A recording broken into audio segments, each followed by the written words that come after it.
What's good with you, YouTube? You already know this is Big Flacco. The convicts reaction, man. Please hit the like, subscribe, comment, hit that bell notification for another reaction, man. So check this out, man. We're gonna do an American Me reaction, one of the most popular movies that there was, man. We're gonna discuss this a little bit more in details, what my reaction was to it as a kid, what my reaction was to it today.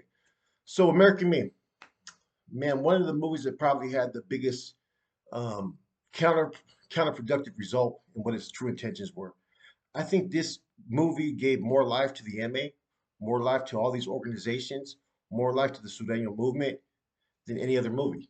Okay, this this came during a time era during the '80s when the MA was kind of, in a situation where we're not as well established out there in the streets. And if it wasn't as established out there in the streets, there was a lot of stuff that was going on politically. A lot of these main lines, all these NF and MA members were locked up. It was more about the Norteño Sudaneo struggle in prison.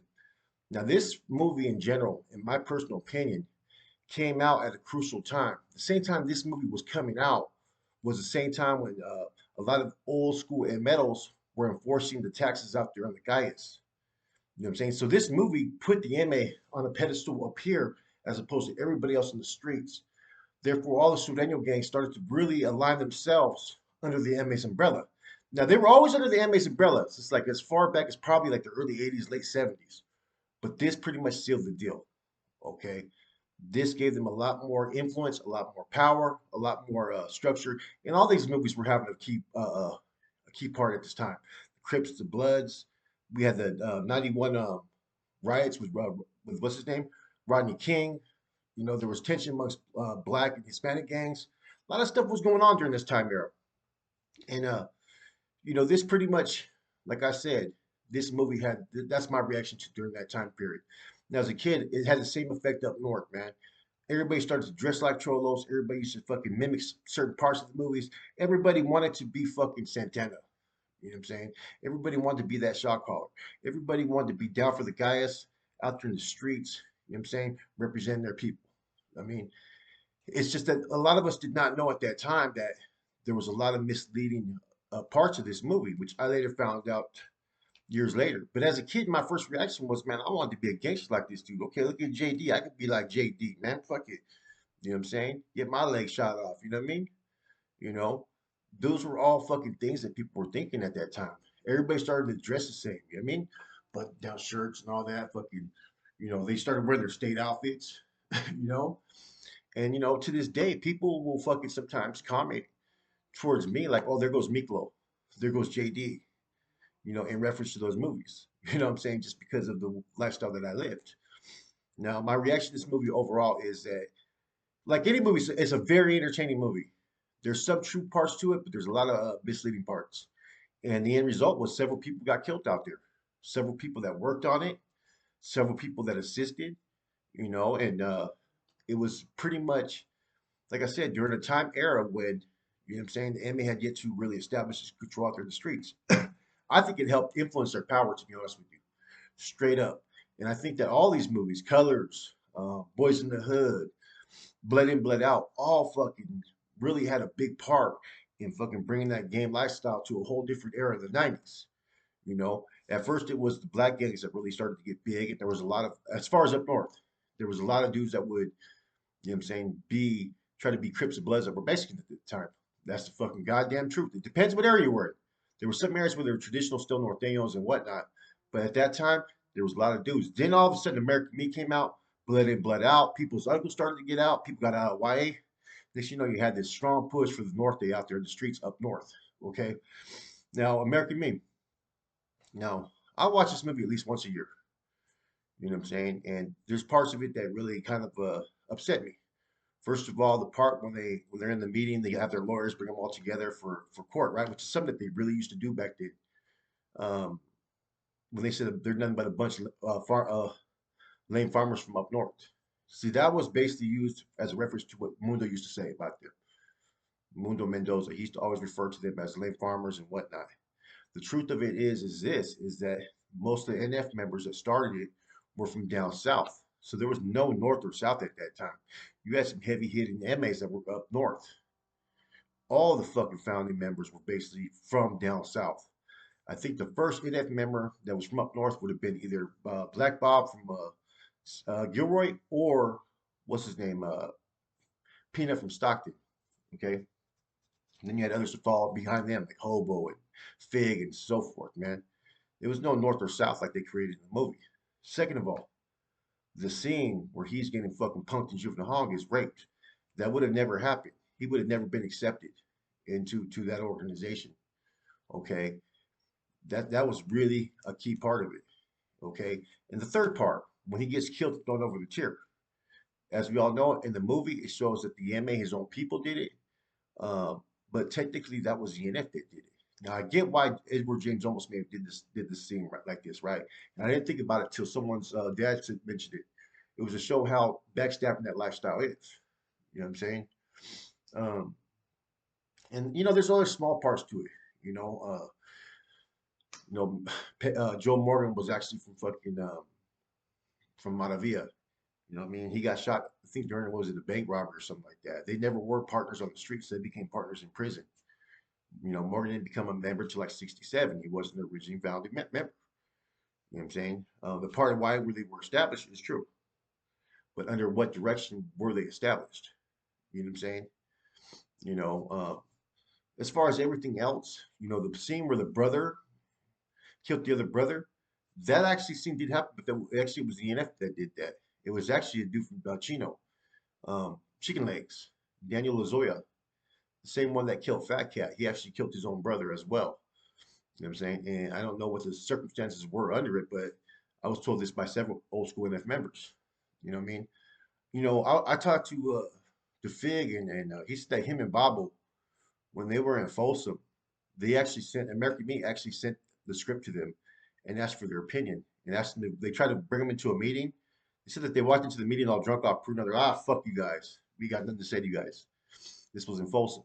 So there was parts of that movie that they basically got that were MA NF related, and they kind of twisted a lot of parts up, which is it's supposed to be. It's the theatrics. You know what I'm saying? Like the scene as far as with the Italians, there was an association with the Italians by the MA, but wasn't enforced like that to my knowledge. They weren't fucking raping the head dude's fucking son, right? More theatrics. You know what I'm saying? There was conflict with BGF out there in the streets. Of course there was. You know what I'm saying? But was that farmed out by the Italians? See, that those kind of things right there are made for people to gravitate and enjoy the movie. That's all it is. You know what I'm saying? Now, what is my reaction? Yeah, you got to be fucking upfront that there's certain parts of this movie that are not true. I think Edward James almost should have never put the scene of Cheyenne or Santana being raped, and they should have never put the scene about the inmate killing their own brother. And they should have never put out the opinions like there was conflict amongst this group. You know what I'm saying? Because it shows JD giving Mundo the fucking signal like fucking having whacked. You know, during this time era, I mean, also Mundo would have barely been a member, as we know. You know what I'm saying? When Shine got killed. That's just this is my personal opinion. Like I said, I talked to every fucking old timer. You guys know I had Bo on here. He's got going that motherfucking American meat bullshit. A lot of fucking misleading information in there, man. A lot. And that gives people the incentive to think that this is what really occurred. You know what I'm saying? They don't talk about how there was peace at one time for a little bit in the system. They don't talk about how there was attempted peace before. They don't attempt that. They don't attempt to talk about how like not everybody was on that vision for to destroy La Raza.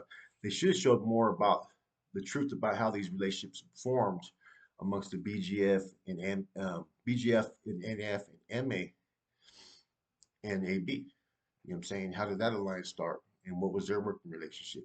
So there was a lot of parts missing out, but I get what he was trying to do, but I think it backfired. Now I think Edward James almost thought that this would help kids get away from gangs, but all it did was it had a reverse effect and it empowered the gang. You know what I mean? Look at where this group is today. Look at where they were around 88, 89. Almost non-existent to a certain extent. So was the NF. This fed fucking a lot of fucking energy. You know what I'm saying? And both these organizations just came out of nowhere. Started, the NF sent out directives that it was time to start fucking killing hermits and fucking establishing the streets. MA was doing the same thing. They were having those big old juntas, no drive-bys, focus on making money, focus on cleaning up anybody that's trying to infiltrate your hood. All these things had a very counterproductive result as opposed to trying to promote a positive message. And then other movies followed right after. Blood In, Blood Out, which I'll do. I'm gonna do a reaction to that. Mi Vida Loca, and other movies. And in each one of these movies, they drew a lot of information that was actually true, but they also twisted shit up. You know what I'm saying? I've had people who've had discussions with me that don't know any better. They say, "Nah, this is what American Me showed me." I'm like, "Come on, man." What I mean? You're talking to one who's done a lot of studying, who's talked to a lot of individuals, and it's pretty. I'm not perfect, but I'm pretty thorough as far as investigating and coming to terms with facts. But if you like a movie that's just fucking entertainment, you know what I'm saying? American Me is a good one. You know, I think entertainment wise, I think Blood In, Blood Out's a little bit better. Just based upon some of the fucking Popeye and fucking Chewy and Miklo and fucking Cruz and all those cats. They're funny how they get down, man. But we'll get to that later on. But as far as one that's pretty much shows the life almost accurate but not accurate, it would be American Me. Now there was an incident over a movie um, that occurred in Soledad. Um, I don't know what affiliations there was. I know that during that time period, there was a couple, either MA associates that got killed, and there was a couple, I think one NF member got killed. He was brought to a cell, and they gave him a fucking hot shot in the cell. You know what I mean? So there's a lot of murders that still have not been discussed or talked about by, prison administration. And sometimes we give too much credibility to, well, it has to be in documents, it has to be on paperwork, it has to be in debriefing reports. There's a lot of shit that is not going to be on debriefing reports that they still don't know. And that goes on both sides. So I never rely on anything that always comes from law enforcement as well, or those reports, because I guarantee you there's a lot of things that are misleading in those accounts as well. Now, as far as me, I wasn't there during that time era, so I can't sit there and say what was probable, what was credible, what's not. But I do talk to people who were, and you could have 10 people that could have 10 different uh, views of a certain topic, man. And that's just the truth of it, man. So if you want to check out American Me, you got to go in there and check it out, basically unbiased. You have to sit there and say, look, there's going to be parts of this movie that are not true. Do your research, check it out on the internet. You know what I'm saying? And then you'll come to terms with what you feel is acceptable, what really happened. But there's a couple things that I can tell you right now that clearly didn't happen. Cheyenne fucking never got raped, right? And Cheyenne was not killed, or Santana, guys, was not killed by his own people. Other than that, a lot of things are up for debate. But I think they did paint the image of how the MA has been portrayed to the NF as far as to the young Norteños when we're being schooled. The Norteños have always been taught that the MA have been the oppressors, the abused fucking Rasta from up north, and all that. And they did show that image pretty much in that movie. But like I said, there's a lot of things that after years of being indoctrinated and having one set set of mind and looking at things, I've come to realize that not everything that was taught to us was always true as well. Anyways, this is a comics reaction with your boy Flacco. It's Sunday. I know we don't get a lot of views, so I decided to do something that maybe interesting and fun, man. So you guys have a good one. Enjoy your day.